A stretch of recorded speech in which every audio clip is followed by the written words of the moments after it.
Révolution chez AEW a eu lieu ce dimanche 15 mars et nous l'avons rattrapé sur Twitch ce lundi soir et on va en parler tout de suite parce que c'était un show historique.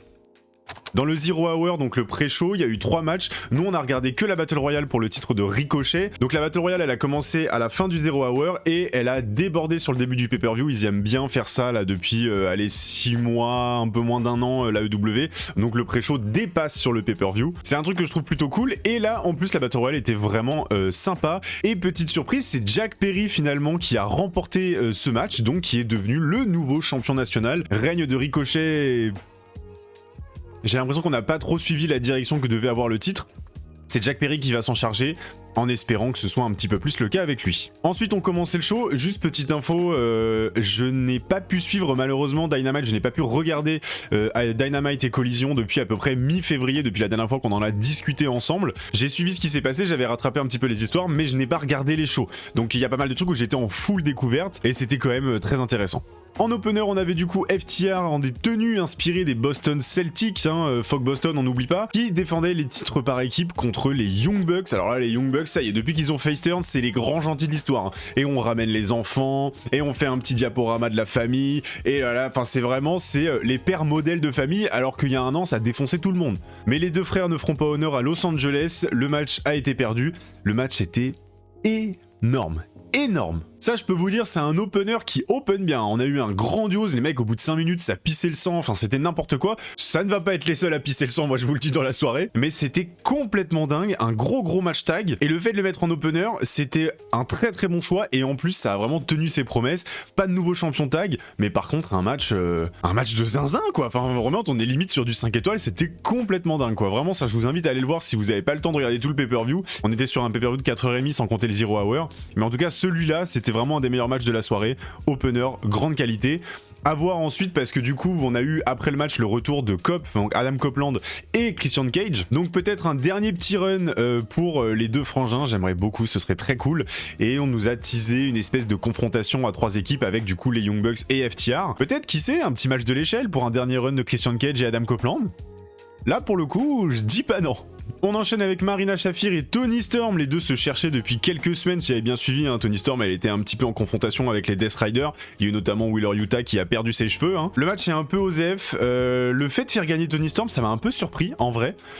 Même si, moi je suis plutôt content parce que Toni Storm je clique, timeless de toute façon. Mais je m'attendais à une victoire de Marina Shafir pour construire la suite. Et en fait la victoire de Toni Storm n'a pas teasé une revanche ou autre, mais ça a teasé autre chose, parce que il y a eu des débuts choquants, pas forcément dans le bon sens du terme. Ronda Rousey chez AEW, ça m'a un peu, j'étais ok, bon. Nouron Picham, un peu, Nouron Picham. Ronda Rousey, j'aimais pas quand elle était chez WWE. Moi, je m'en fous de sa carrière MMA, je l'ai pas suivie, je savais même pas qui c'était quand elle est arrivée chez WWE. Et j'en ai rien à faire en 2026, encore plus qu'il y a 10 ans. Chez AEW, ok, bon, elle avait fait équipe avec Marina Shafir du côté de la ROH il y a 2-3 ans. Et là, du coup, on nous a teasé une alliance avec Marina Shafir, logique, c'est son ami de longue date. Et enfin, Marina Shafir a été formée par Ronda Rousey, si je dis pas n'importe quoi. Et du coup, Ronda Rousey aurait rejoint les Death Riders. Bref, ça c'est affaire à suivre, on nous a teasé une confrontation contre Toni Storm. Je vous avoue que si ça nous mène à un Toni Storm Ronda Rousey pour All-In, je vais être un peu déçu. J'espère au moins la confrontation elle va aller vite. Dynasty, voilà, Dynasty c'est dans moins d'un mois, c'est le 12 avril, Vancouver, Toni Storm Ronda Rousey, et après on n'en parle plus, je l'espère. En tout cas, si ça a permis de mettre un petit peu de lumière sur le produit AEW, pourquoi pas.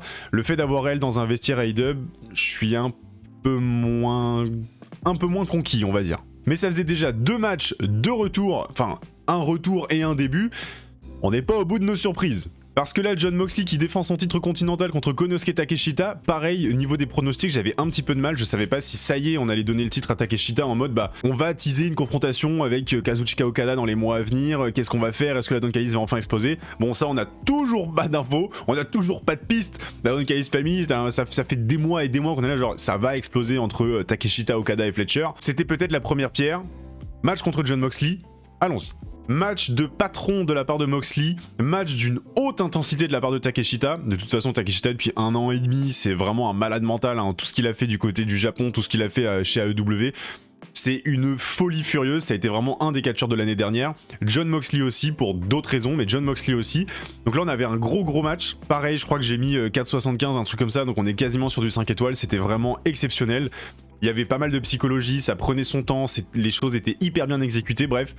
absolument magnifique, et ça finit par une conservation de titre de la part de Jon Moxley. Si je me trompe pas, c'est sa première défense du titre continental, en tout cas en pay-per-view c'est une certitude, parce qu'il avait pris le titre au pay-per-view dernier en décembre à World's End. Et là, Jon Moxley, c'est assez drôle sa position, parce qu'il a vraiment un personnage, il est face, mais les Death Riders sont heel. C'est très particulier parce qu'il y a quand même une très belle alchimie entre les deux, ça se fait entre les Death Riders et Jon Moxley, ça se fait des câlins, ça s'encourage, enfin c'est son clan quoi. Mais lui a vraiment un personnage face en mode il donne une marque de respect à Takeshita, il célèbre le public, etc. Alors que de l'autre côté c'est vraiment des gros cons, enfin c'est les Death Riders quoi, c'est des heels. Mais c'est intéressant, il y a un peu ce côté, c'est Moxley, on s'en fout, il fait ce qu'il veut, et c'est très bien foutu, c'est très bien fait. Victoire de Moxley, je sais pas si c'est surprenant en tout cas, mais moi j'étais plutôt content, on va pas se le cacher. Et surtout Jon Moxley, je sais pas si on peut discuter un peu de ce qu'il fait ces derniers mois, en tout cas ces dernières années en plus, même depuis qu'il est chez AEW en vrai. Parce que c'est quand même un zinzin, je crois qu'il a pris que 3 semaines de vacances en 6 ans. Quand il a perdu le titre contre Hangman à All In l'été dernier, on était en mode bon allez, Pépère il va prendre 1 mois, 2 mois de vacances et puis on le reverra, il reviendra aller titiller un peu le main event. Non, il a pas arrêté, il est parti directement en feud avec Darby Allin. Ça a explosé pendant plusieurs mois, il y a eu des I Quit match et tout machin. Ensuite Continental Classic, il prend le titre contre Okada à World's End, enfin c'était complètement dingue.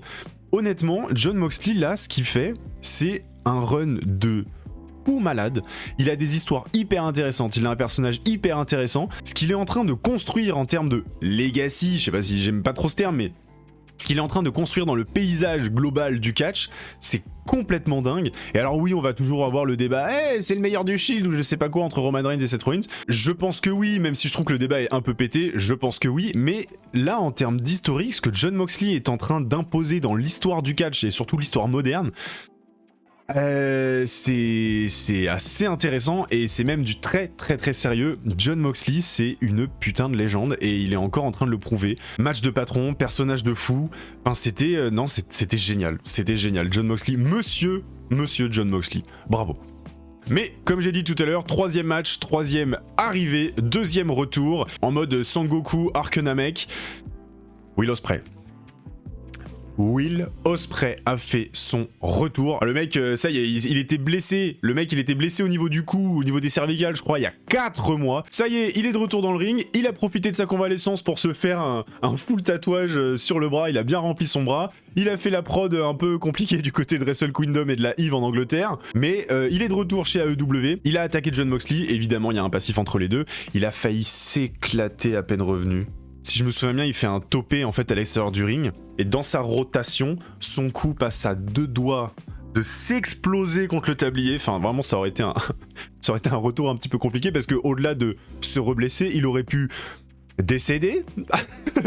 Will Ospreay est de retour, à voir pourquoi. Will Ospreay contre Jon Moxley au Continental Classic à Dynasty, je vous avoue que je signe, et pourquoi pas du coup lui faire perdre ce match là pour ensuite construire un truc pour aller jusqu'à All In, peut-être en gagnant la Owen Hart Cup ou autre. Will Ospreay champion à All In, champion du monde à All In à Londres. Est-ce qu'on se dirige sur ça? Je pense que oui, ça fait un moment qu'on en parle. L'année dernière on en parlait déjà, mais comme c'était au Texas, on a dit est-ce qu'ils vont pas temporiser un petit peu et lui offrir le titre chez lui? Ce sera sûrement pour cette année. Prenez vos places d'ailleurs, prenez vos places. Billetterie ouverte le 20 mars. Allez-y, foncez, allons à All In, le pèlerinage, comme disent les hors-la-loi du catch. Donc voilà, Will Ospreay est de retour. J'ai très hâte de le revoir dans un ring, c'était trop bien. Et si ça peut nous teaser un Will Ospreay Jon Moxley pour Dynasty, ce sera encore mieux. On enchaîne avec les championnes tag. Harley Cameron et Willow Nightingale défendaient leur titre face à Lena Cross et Megan Bayne. Lena Cross avait perdu dans le Zero Hour son opportunité pour le titre TBS de Willow Nightingale. Les deux filles après avaient attaqué Willow Nightingale, etc. Donc on avait un espèce de déséquilibre, c'était presque un handicap match 2 contre 1 pour les titres tag. Et du coup, nouvelle championne Megan Bayne et Lena Cross. Match Osef. En vrai, match très Osef. Le match est pas bon, mais dans l'histoire racontée, c'était pas si surprenant que ça non plus. Le match est vraiment, on s'en fout quoi, vraiment c'est skippable à fond. Mais par contre, je suis plutôt content du résultat.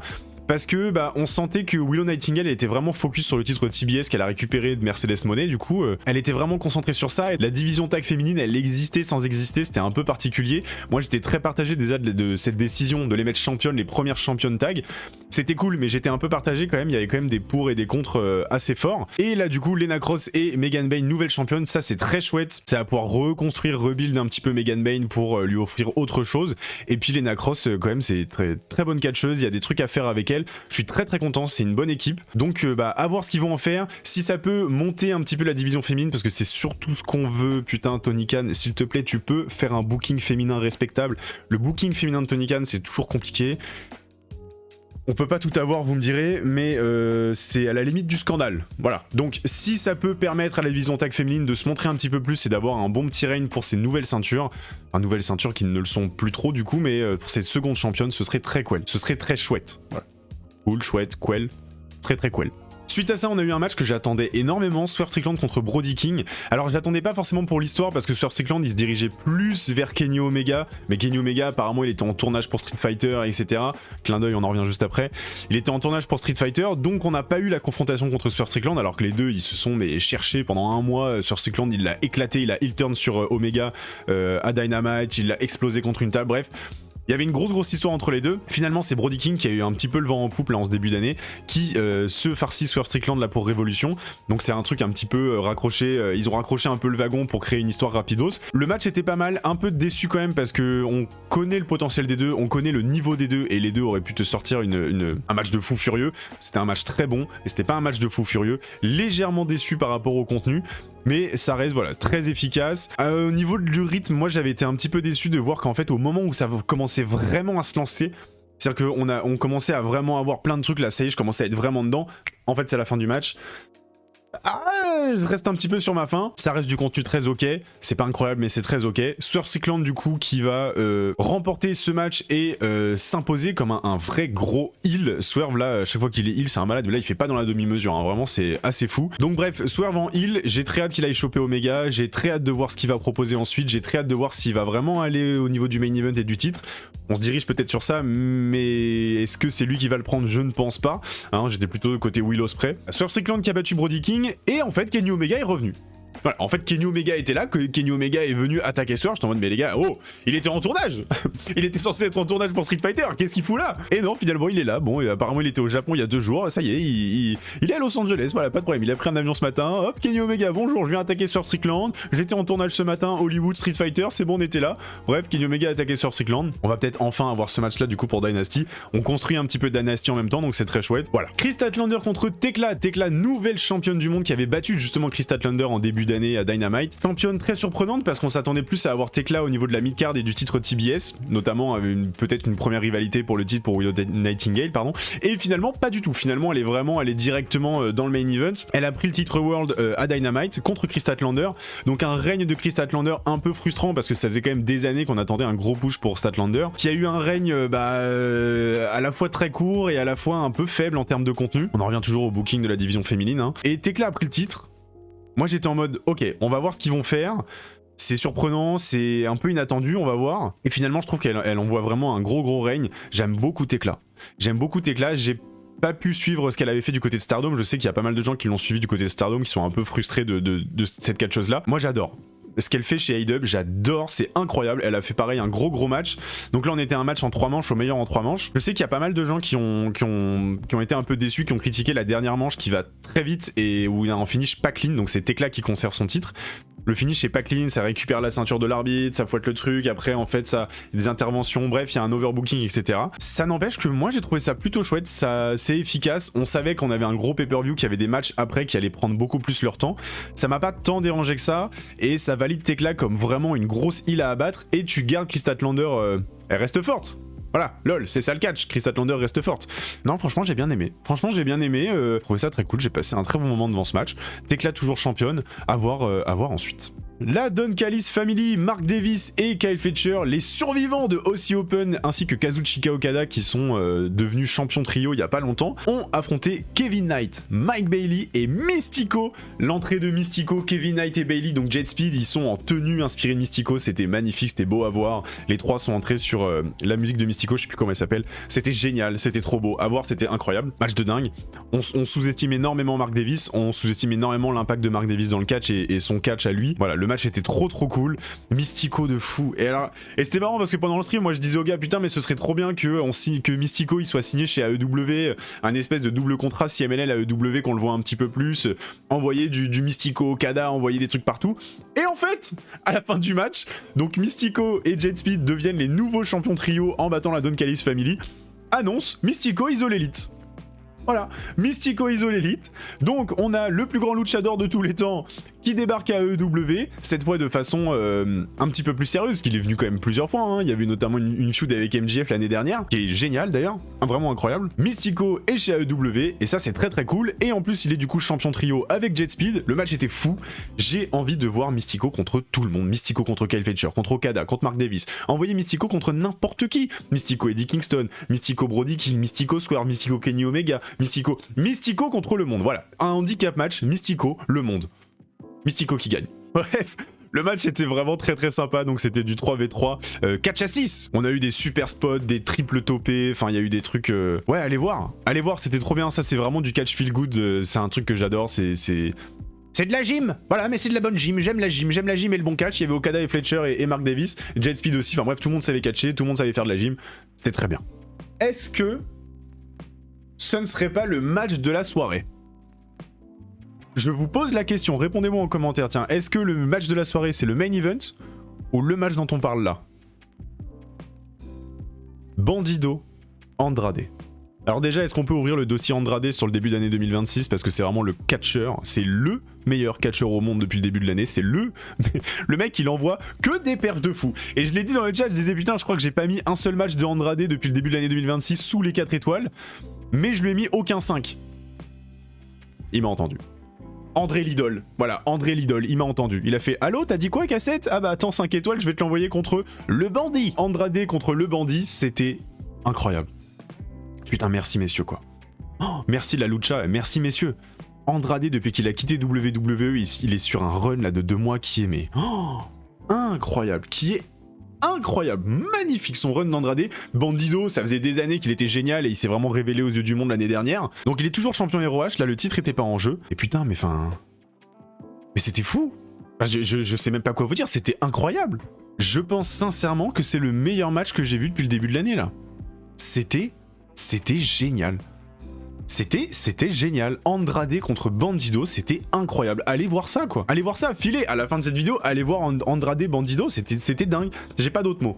Donc à voir où va se diriger Andrade. Est-ce qu'on fait Andrade Bandido pour le titre ROH officiellement? Mais j'ai pas forcément envie de voir Andrade, parce que ce serait pas logique de voir Andrade gagner le titre ROH, et en même temps faut que Bandido le perde, il y a un moment donné. Enfin, Andrade il est toujours donc sous la Don Callis Family, et il avait perdu contre Hangman. Moi j'étais un peu en mode bon ok, ça lui met un petit peu du plomb dans l'aile. Pas du tout. Mec, il a couché Bandido, le match était dingue. J'aimerais beaucoup avant All-In qu'Andrade ait un match pour le titre. Je pense qu'il mériterait, même à Dynamite, mais sur un petit pay-per-view, est-ce qu'on peut pas aller gratter, Dynasty ou un truc comme ça? À voir pour la suite. J'aimerais bien. En vrai, Andrade dans le main event de Dynasty pour le titre, il le perd évidemment, il le gagne pas en tout cas. Mais ça me paraîtrait être la suite logique des choses, vu comment le mec il envoie un run de fou, et vu comment il est construit très fort depuis début janvier quoi. Voilà.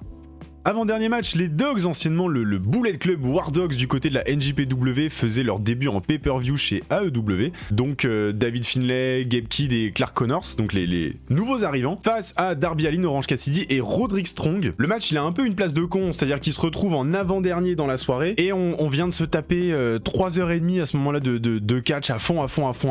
On sort de Bandido Andrade. Donc moi, j'étais pas trop dedans, ma concentration était pas au mieux à ce moment-là. Je suis pas forcément rentré dedans, c'était un match très cool, hein. Et moi j'ai beaucoup de mal avec les catch, les matchs tag, donc là c'était du 3v3 en tornado, donc il y a tout le monde dans le ring directement, et hop ça fout le bordel partout. Mais il y avait des trucs très sympas, Darby qui se retrouve bloqué par le cou dans le coin du ring. Finalement le mec dès qu'il se fait libérer, hop coffin drop à l'extérieur, il a failli crever alors qu'il venait à peine d'être libéré. Mais en fait c'était pour son bien qu'il était attaché. Darby, il faut l'attacher, c'est un mec, il faut l'attacher, on a besoin de l'attacher, c'est pour son bien. Mais on a eu des très très bons spots, il y a un spear à l'extérieur du ring, entre la 2e et 3e corde. Bref, match très sympa, mais position compliquée, je pense qu'il faudrait que je le revoie en individuel. Parce que là, au sein du show, c'est vrai que j'étais pas trop dedans, c'est-à-dire que on sortait d'un match de dingue, j'attendais à fond le main event, et résultat surprenant, les Dogs ont perdu. Les Dogs ont perdu, c'est-à-dire que c'est leur premier match en pay-per-view, à tous les trois, c'est quand même des gros noms. Donc on attend beaucoup d'eux. Et là, ils ont perdu contre Darby Allin, Orange Cassidy et Roderick Strong. Alors le finish est pas clean, entre guillemets, parce que Gabe Kidd est bloqué dans un coin, machin, etc. Bah, plutôt surprenant, là, au niveau du résultat. Mais moment très ok. Voilà, moment très ok. Bon, va falloir qu'on y aille. Il y a un moment donné, faut y aller. Voilà, on va mettre les pieds dans le plat, faut y aller. C'est pas du catch, hein, la EW. La EW, soit c'est de la gym, soit c'est de la torture. C'est pas du catch, hein. Nous, on veut pas regarder des films d'horreur, nous, on veut regarder du catch. MJF, Adam Page, Texas Deathmatch pour le titre de champion AEW en main event de Révolution 2026. C'est peut-être, moi ça fait moins de 24 heures que j'ai vu le show il a moins de 48 heures. C'est en tout cas clairement un contender du plus grand main event de l'histoire d'AEW. C'était mes 46 minutes de match, je les ai pas vus passer. Je les ai pas vus passer.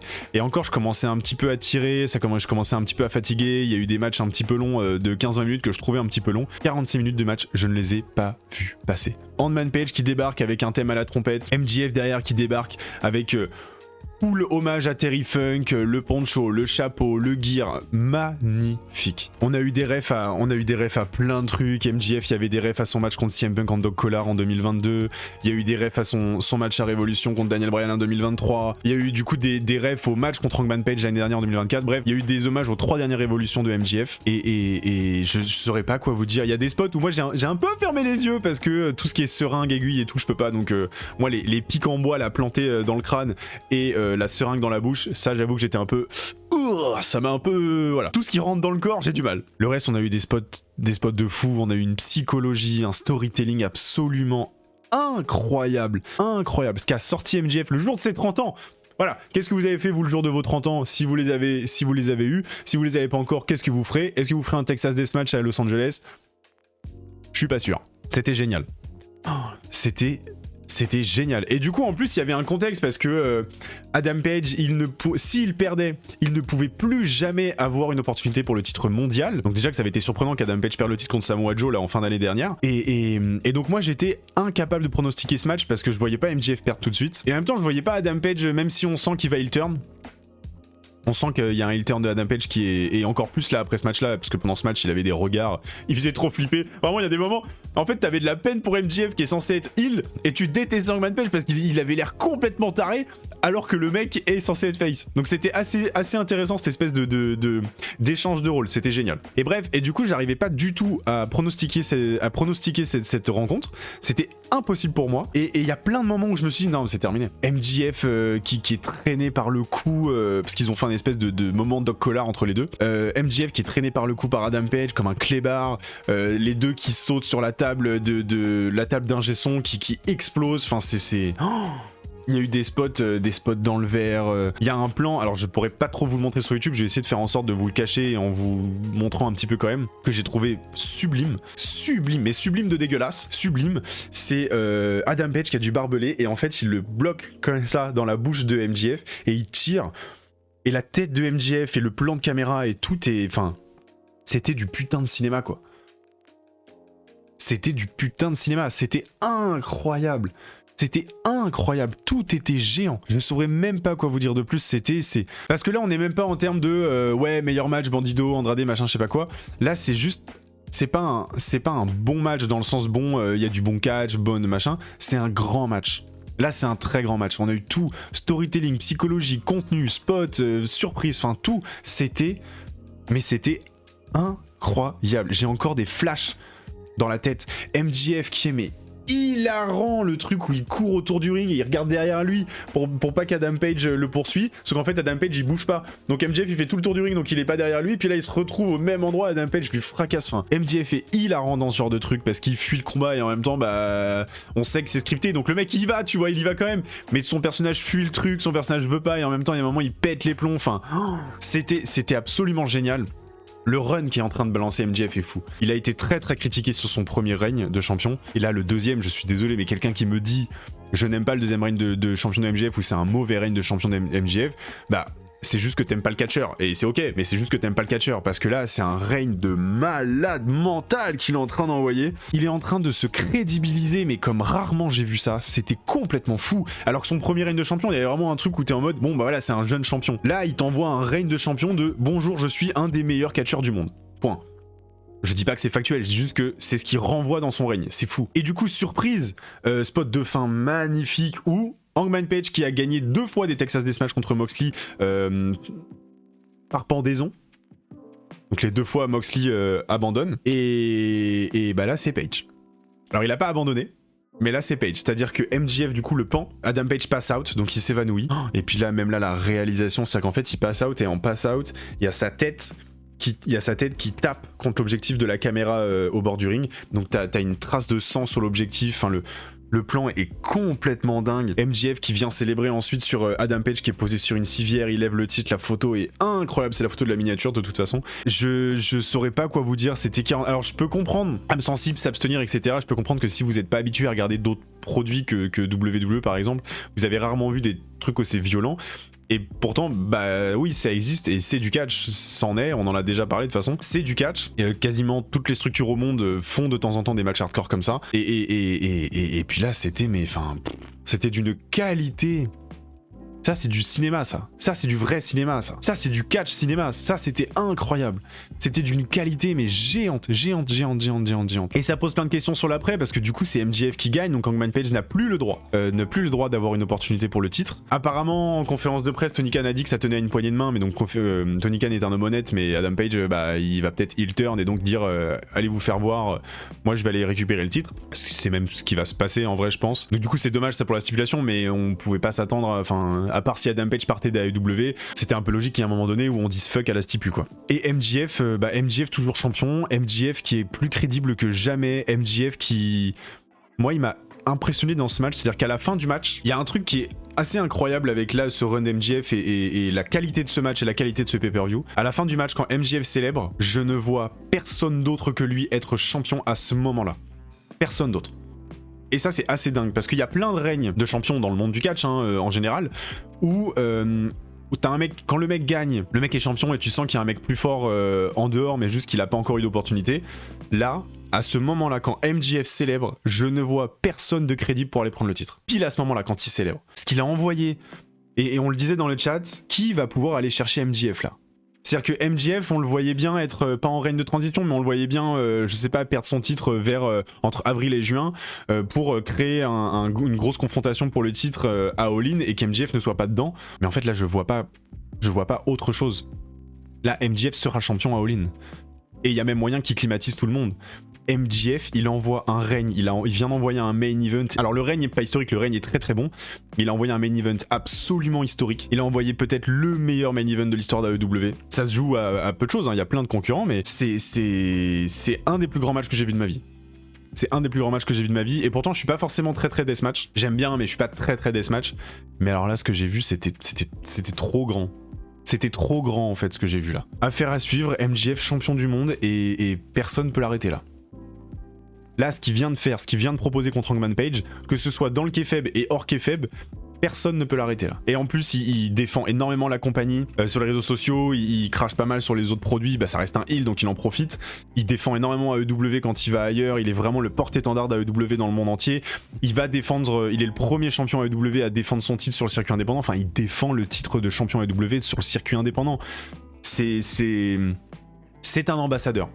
C'est l'ambassadeur d'AEW, c'est le champion AEW, et là, à l'heure actuelle, il n'y a absolument personne d'autre que lui d'aussi crédible que ça.